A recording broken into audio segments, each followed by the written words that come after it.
मुरलीधर मोहोळ यांनी मंत्रिपदाचा राजीनामा द्यावा अशी मागणी रवींद्र धंगेकर यांनी केली आहे। मुरलीधर मोहोळ यांची ईडी चौकशी व्हावी असंही धंगेकर म्हणालेत। राजा व्यापारी असेल तर प्रजा भिकारी होते असा आरोप रवींद्र धंगेकर यांनी केला।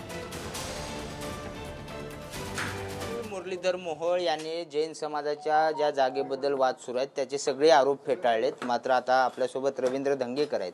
सगळे या प्रकारामध्ये धंगेकरजी तुम्ही म्हणाला होतात की 11 वाजता प्रेस करून स्फोट करतो, काय त्यांनी उत्तर दिले की माझ्या ह्याच्यात काही सहभाग नाही? त्यांची प्रेस मी आता पाहिली आणि प्रेस पाहिल्यानंतर किविलवाने त्यांनी आपली बाजू मांडताना दिसते। मला किव आले त्यांची, इतके हातबल होऊन ते बोलत होते की आपण कुठेतरी चुकलोय, आपण कोणाला तरी समोर जाताना आपल्याला अप्रौतिक भावना त्यांच्या मनामध्ये त्या प्रेसमध्ये दिसून आली। मी भारतीय जनता पार्टी म्हणून बोलत नाही, पण ही विकृती म्हणून जे बोलतोय त्याचं उत्तर त्यांनी दिलं पाहिजे। ही संस्था वाचली पाहिजे, ह्याच्यामध्ये मोदी साहेबांनी लक्ष घातलं पाहिजे। या सगळ्या प्रकरणाची ईडी मार्फत चौकशी झाली पाहिजे, कारण गोखलेच म्हणतात 3000 कोटीचा हा प्रोजेक्ट आहे। कोण म्हणतोय? गोखले म्हणतो, प्रेसला बोलतो, मला नाही बोलला।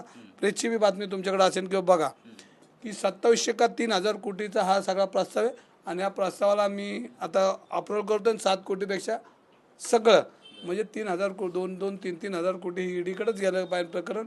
आणि ह्या प्रकरणामध्ये भ्रष्टाचार आहे, ह्याच्यामध्ये धर्मदायुक्ताचे प्रकरण आहे, सरकारी जागेचा अंकुश असताना ह्याच्यामध्ये मुरली मोहोळ यांच्या ह्याच्यामध्ये संशयाची सोय, यांनी याची चौकशी झाली पाहिजे। तुम्ही राजीनामा मागताय? कोण? तुम्ही? मी ना अख्खी पूर्ण मागता की जैन समाज मागतोय, ह्याच्यामध्ये जे दोषी त्यांच्यावर कारवाई करा, मी राजीनामा।